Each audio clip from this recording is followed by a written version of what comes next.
In this video, we're going to explain how to reset the device. And there's a couple of interesting things that you can do when you use this mode. So right now we just have two ports on. We have the port number 1 just blinking, and port 10 is in the flicker mode. And so to reset the device, you get out of, let's go into configuration mode and just tab through until you get to reset. And this is pretty easy. Now, when you want to reset, you just press the save button for 5 seconds.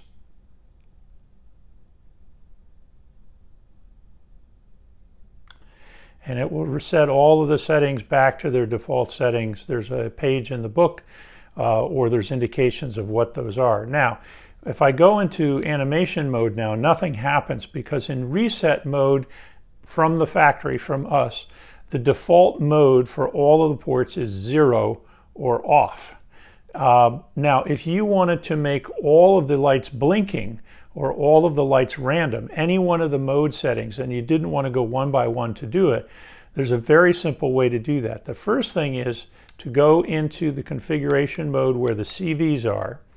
And if you look at the chart, the global chart, the very first one says default mode for reset CV12. It's an integer, and it sets all the ports to this reset value.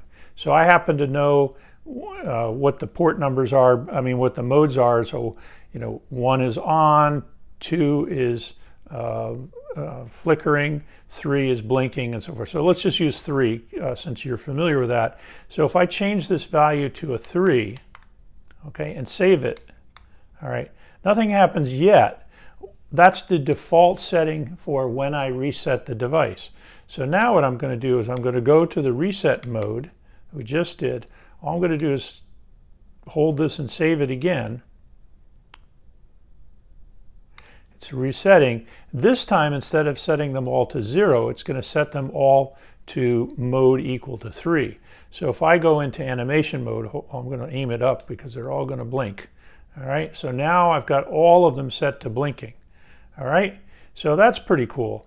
Now I wanted to, what we could do is have them alternate flash. There's many different options. Let's do the alternate flashing. So we're going to go to the CV configuration.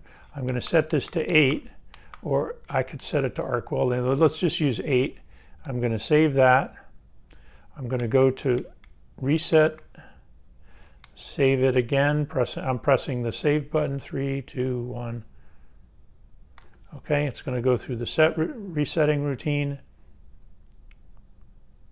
And reset is complete. Now, if I put it into animation mode, whoops, there we go. Now, each pin is set to alternate flashing, so you can get multiple railroad crossings. But anyway, it's a very simple way to get them all set up. If you don't like that, if you want them all to default to be on, or you want them all to be defaulted to off, just use CV112 from the global CV list. And that's how you reset the controller.